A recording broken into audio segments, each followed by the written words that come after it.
Sekarang kita bahas masalah lanjutan saking kitab Az-Zawaj, kitab menikah. Kemarin bahasannya apa?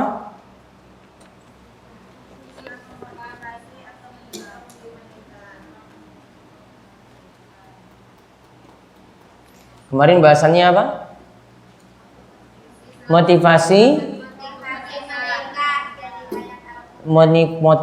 menikah dari ayat Al-Quran. Sekarang beri judul motivasi menikah dari hadis-hadis Nabi Sallallahu Alaihi Wasallam. Apa saja kemarin motivasi menikah dari Al-Quran? Yang pertama, menikah adalah ajaran para rasul. Yang kedua, bagi yang masih bujang, yang jomblo diperintahkan untuk menikah. Yang ketiga, dengan menikah Allah akan membukakan pintu rizki. Yang keempat,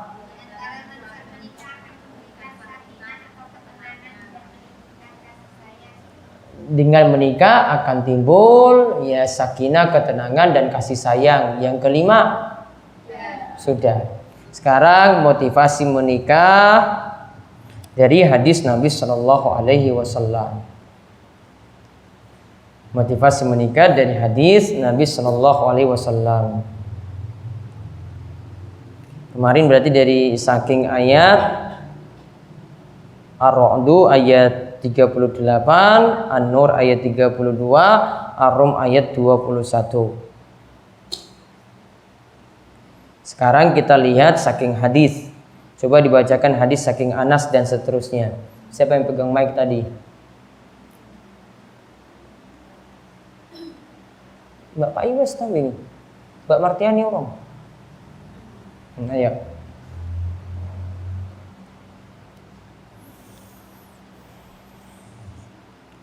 Dari Anas. Diriwayatkan dari Anas tentang kisah 3 orang laki-laki. Salah satu dari mereka mengatakan. Nah, jadi ada 3 orang laki-laki nih. Ini ada 3 orang yang mengatakan pada Nabi SAW seperti ini. Adapun aku akan sholat sepanjang malam terus-menerus. Adapun yang pertama, dia punya niatan. Ini semula karena orang-orang ini merasa sangat-sangat kurang ibadahnya dibanding Rasul. Padahal Nabi Shallallahu Alaihi Wasallam dosa-dosanya yang lalu telah diampuni, dosa-dosanya yang akan datang sudah diampuni. Namun Nabi SAW masih rajin sholat malam, masih tetap juga puasa, dan ketika itu beliau memiliki istri. Maka mereka ingin punya niatan lebih daripada Nabi Shallallahu Alaihi Wasallam. Mereka punya niatan untuk lebih daripada Nabi Shallallahu Alaihi Wasallam. Coba lihat yang pertama di sini dia katakan, saya amma ana fa usholil laila abadan. Orang pertama lihat dia katakan, saya akan sholat malam selamanya. Keadaannya apapun dia akan sholat malam selamanya. Artinya di sini dia nggak mau tidur, ingin sholat malam terus sepanjang malam. Dahsyat sekali kan? Ya, ini coba lihat sahabat saking semangatnya kayak gitu. Karena Rasul sudah diampuni saja masih semangat ibadah seperti itu. Kok kita masa nggak semangat untuk ibadah? Terus yang kedua. Yang lain mengatakan, aku akan berpuasa selamanya dan tidak akan berbuka. Aku akan berpuasa ana asumud dahara wala aftir. Saya akan berpuasa selamanya dan tidak pernah ada waktu kecuali saya isi dengan puasa. Jadi setiap hari sepanjang tahun dia ingin puasa terus. Ya, sepanjang tahun dia ingin puasa terus. Terus yang ketiga. Dan yang terakhir mengatakan, aku akan menjauhi wanita dan aku tidak akan menikah selamanya. Ana a'tazilun nisa'a fala atazawwaju abadan. Aku akan iktizal. Aku tidak akan dekat perempuan dan aku tidak akan menikah selamanya. Jadi dia ingin bujang terus. Dia ingin bujang selamanya. Dia tidak akan menikah selamanya. Karena menurut dia kalau menikah sudah sibuk, nggak mungkin lagi akan rajin ibadah. Maka dia tidak ingin untuk menikah. Kira-kira niatannya baik nggak? Yang pertama tadi apa? Yang pertama apa? Sholat malam terus. Yang kedua? Puasa terus tiap hari loh. Ya, ini tiap hari. Kecuali Idul Fitri, Idul Adha, hari-hari tasyrik. Haram untuk puasa. Namun dia selain hari itu dia ingin puasa terus. Yang ketiga, tidak mau menikah. Berarti nggak senang perempuan dia ini. Ya. Dia pokoknya punya keinginan, pokoknya saya nggak mau sama perempuan, saya tidak akan menikah selamanya. Niatannya baik ya, niatannya baik. Namun coba lihat ketika itu Nabi SAW katakan selanjutnya. Kemudian Rasulullah SAW datang lalu bersabda, apakah kalian yang mengatakan begini dan begitu? Nah lihat, Fajar Rasulullah SAW faqal. Rasulullah SAW kemudian tahu hal itu dan beliau datang. Kemudian Rasul katakan, antumul ladzina qultum kadza wa kadza. Apakah kalian ini tadi yang katakan saya akan sholat malam terus menerus sepanjang malam, saya akan puasa setiap hari, kemudian saya tidak akan menikah selamanya. Kalian yang katakan seperti ini. Kemudian, demi Allah, aku adalah orang yang paling takut dan paling bertakwa kepada Allah di antara kalian. nah lihat, Rasul katakan, kalau mau dibandingkan dengan kalian, aku yang paling takut kepada Allah. Aku yang paling bertakwa kepada Allah. Nah, lihat bagaimana Rasul katakan dia yang paling takut, dia yang paling bertakwa. Terus Rasul katakan setelah itu, Akan tetapi aku berpuasa dan juga berbuka. Aku sholat malam dan juga tidur. Dan aku pun menikahi wanita. Maka barang siapa yang membenci sunahku, berarti dia bukan dari golonganku. nah lihat, kemudian Rasul katakan, lakin asumu wa uftir. Aku juga puasa. Namun ada waktu aku tidak puasa. Ya, aku memilih waktu untuk puasa. Namun ada waktu juga beliau ada waktu-waktu tertentu beliau tidak puasa. Atau beliau puasa pada waktu-waktu tertentu saja. Kemudian wa usolli wa arqud. Aku sholat malam. Rasul sholat malam. Namun juga punya kesempatan untuk tidur. Orang yang tadi punya niatan dia mau sholat sepanjang malam, dari habis isya sampai subuh mau sholat malam terus. Pernah ibu-ibu seperti itu? Lihat ini sahabat seperti ini loh. Sholat malam terus nggak tidur. Rasul katakan saya sholat malam namun saya ada waktu juga untuk tidur. Kemudian wa atazawwajun nisa. Aku pun menikahi para wanita. Padahal seorang Rasul, tentu saja beliau super sibuk, ya, super sibuk, tetap beliau menikah dan istri Nabi SAW itu banyak. Berapa istri Nabi SAW? 9 istri Nabi Sallallahu Alaihi Wasallam. Beliau pun menikah dan punya banyak istri. Lalu Nabi SAW katakan setelah itu, faman raghiba an sunnati falaisa minni. Siapa yang membenci ajaranku maka dia tidak termasuk golonganku. Siapa yang membenci ajaranku tadi? Ajaran Nabi berarti apa? Sholat malam, terus puasa, terus menikah. Berarti menikah jadi ajaran Nabi. Siapa yang benci halal ini tadi, termasuk di sini menikah, dia itu benci untuk menikah, maka tidak termasuk golonganku, tidak termasuk golongan umat Nabi Muhammad. Maka catat motivasi untuk menikah dari hadis. Yang pertama, siapa yang membenci menikah? Siapa yang membenci menikah?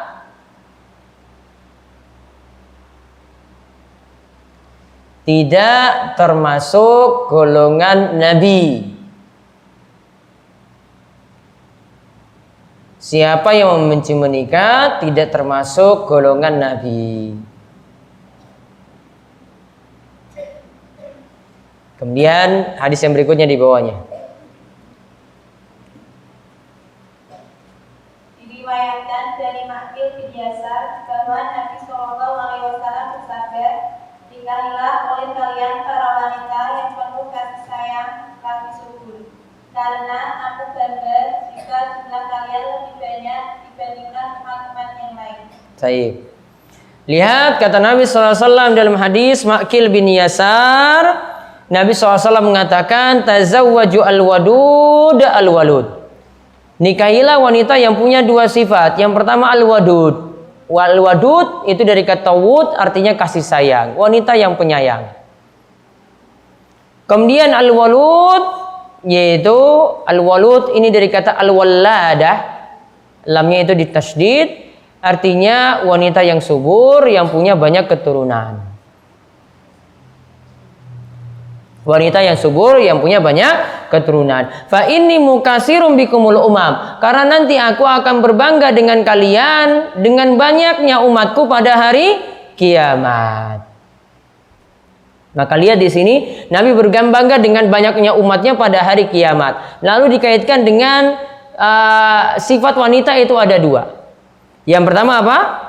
Al-wadud. Yang kedua al-walud. Ya. Kesimpulan dari hadis ini berarti wanita yang punya dua sifat ini paling disayang oleh suami. Ya, wanita yang punya dua sifat ini paling disayang oleh suami. Itu yang pertama apa? Al-wadud. Wadud itu apa artinya tadi? Al-wadud apa artinya? Yang paling penyayang. Pada suami itu sayang, pada anak-anak juga sayang. Itu pasti disayang suami. Ya. Itu pasti disayang suami. Kemudian al-walud, yaitu yang punya banyak keturunan. Berarti keturunannya itu 5, 6, 7, 8, 9 dan seterusnya.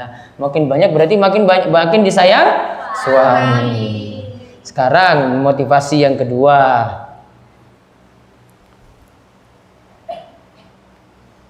Nabi memerintahkan untuk menikahi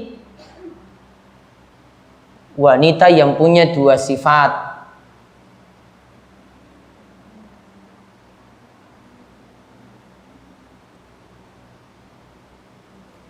Nabi memerintahkan menikahi wanita yang punya dua sifat. Yang pertama, tulis bahasa Arabnya, al-wadud.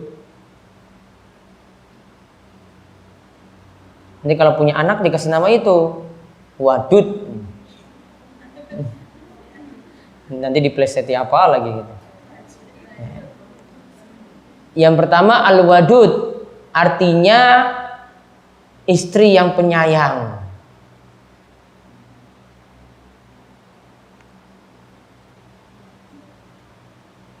Kemudian yang kedua,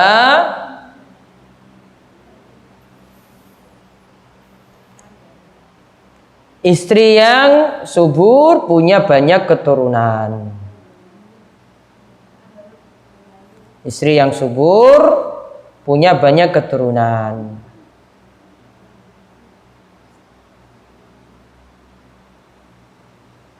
Nah, coba dibaca kalimat di bawahnya. Apa kalimat di bawahnya? Al-wadud adalah wanita yang sangat mencintai suaminya. Masya Allah. Sementara al-wadud adalah wanita yang banyak melahirkan anak.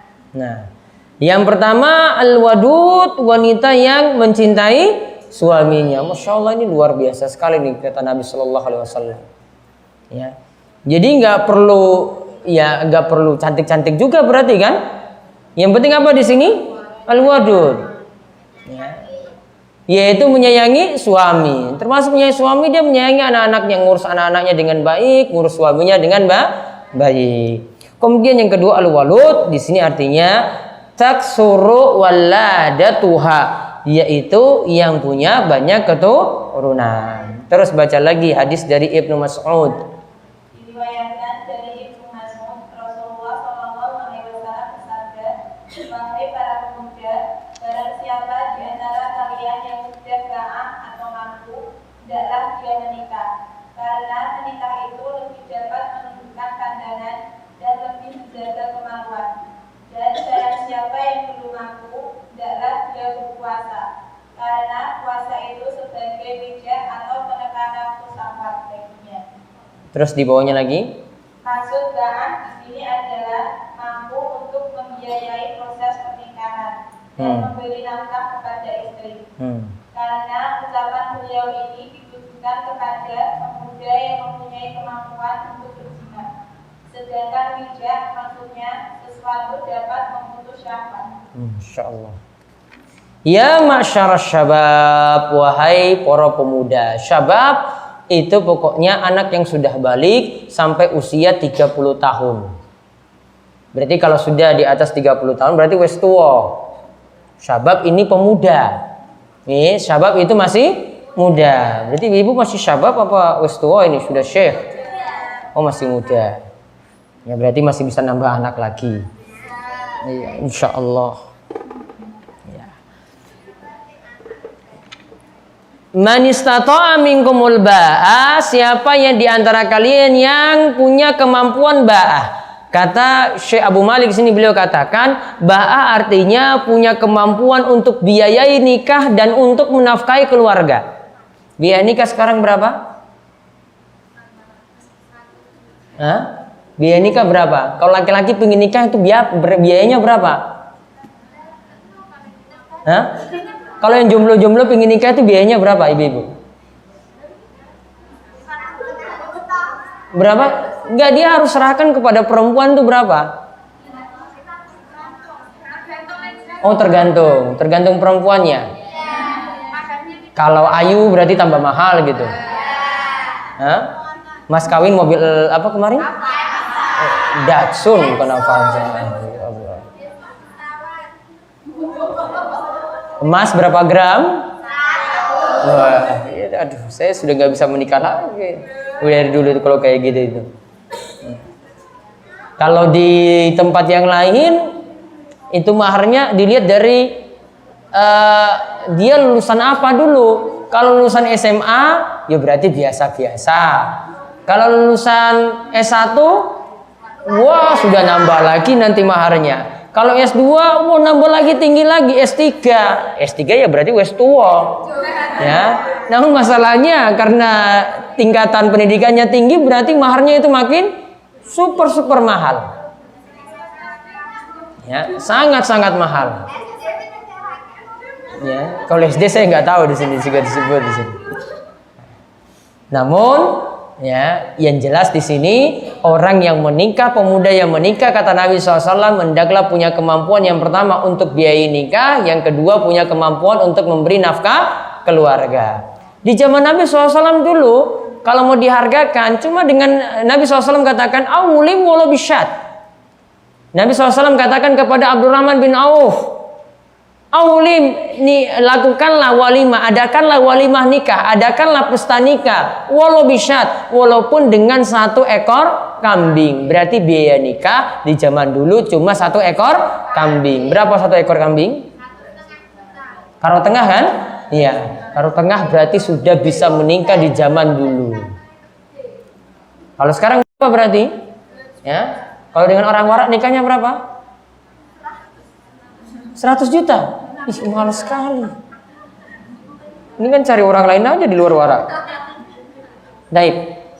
Kemudian kenapa di sini dikatakan kemampuan menikah? Kok bukan hanya kemampuan untuk melakukan hubungan intim? Padahal menurut tafsiran kata Imam Nawawi, tafsiran para ulama ketika menafsirkan al-ba'ah tadi, ada ulama yang menafsirkan artinya adalah kemampuan untuk melakukan hubungan intim.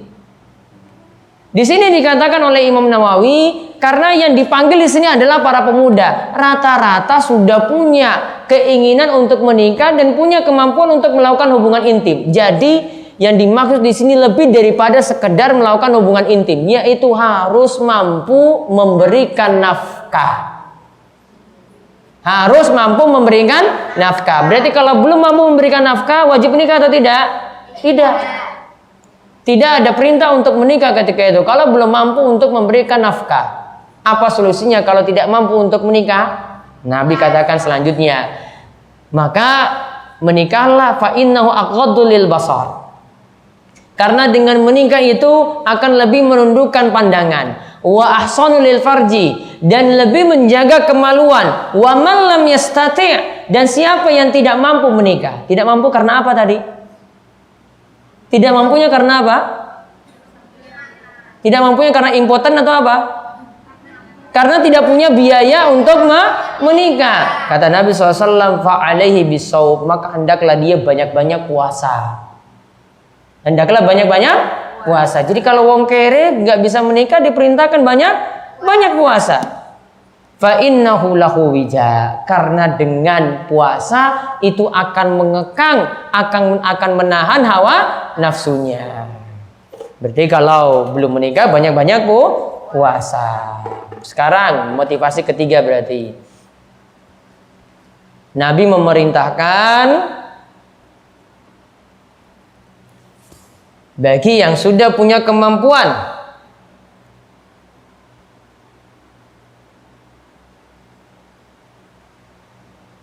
finansial, bagi yang sudah punya kemampuan finansial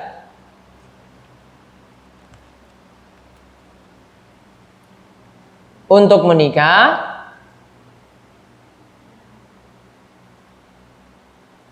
maka hendaklah menikah. Maka hendaklah menikah.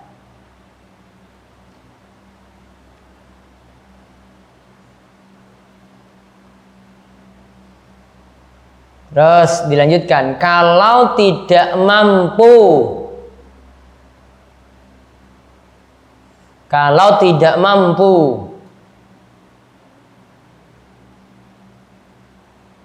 maka hendaklah memperbanyak apa tadi? Puasa apa? Puasa sunnah.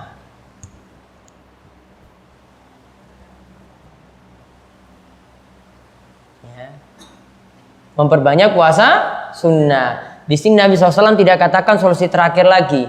Kalau tidak mampu nikah, banyak puasa sunnah. Enggak suruh untuk onani, enggak suruh dengan hal yang lainnya. Cuma kalau tidak mampu puasa, maka lakukanlah puasa sunnah. Ini sudah mengekang hawa nafsu dari orang-orang yang tidak punya kemampuan finansial untuk menikah. Namun nanti kalau kita bahas selanjutnya hukum menikah nanti itu sunnah. Dan sunnahnya di sini bagi yang punya keinginan. Kalau belum punya keinginan maka tidak. Kemudian bagi yang punya kemampuan juga. Kalau tidak punya kemampuan maka nanti tidak. Tidak sampai disunahkan untuk menikah. Nanti kita akan lihat pada pembahasan berikutnya ditambahkan dengan satu hadis yang masih tersisa tentang motivasi nikah dari hadis Nabi Shallallahu Alaihi Wasallam. Oke, itu saja pertemuan kita malam hari ini. Ada yang bertanya? Tunggu lebih? Betul? Iya, enggak menikah ya ibu ya. Enggak apa-apa kalau enggak nyambung.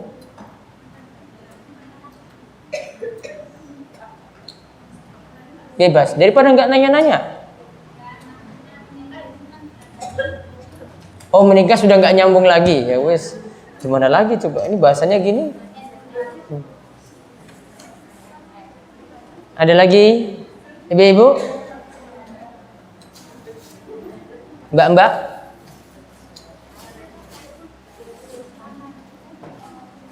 Mas-mas?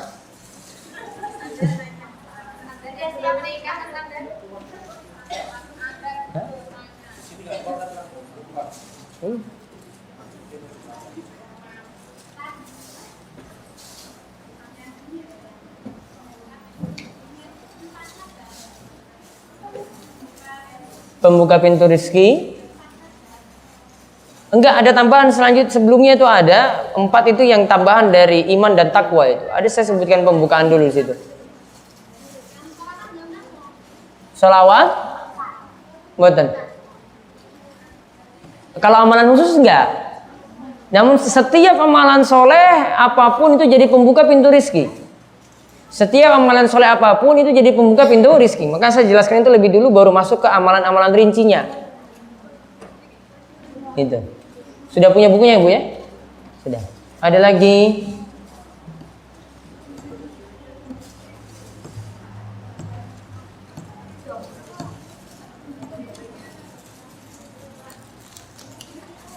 Sampun? Sampun nggih? Besok Sabtu siang seperti biasa ada kajian nggih. Jam 12:30.